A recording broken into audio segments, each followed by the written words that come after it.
ស្វាគមន៍មកកាន់ការឲ្យតម្រុយឆ្នោតយួនលេខល្អច្បាស់របស់ Channel តម្រុយឆ្នោតយួន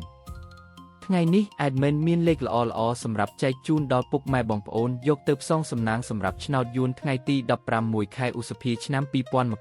2026មុននឹងឈានដល់ការឲ្យតម្រុយឆ្នោត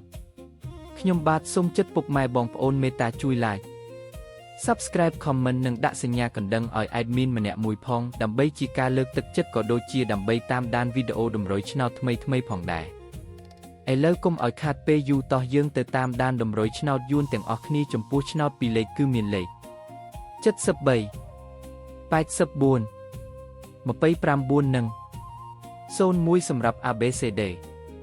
សម្រាប់លេខអូសខ្ទង់គឺមាន20អូសនិង80អូសសម្រាប់លេខអូសចំពោះឆ្នោត3លេខគឺមានលេខ754គុណ5125គុណនិង148គុណ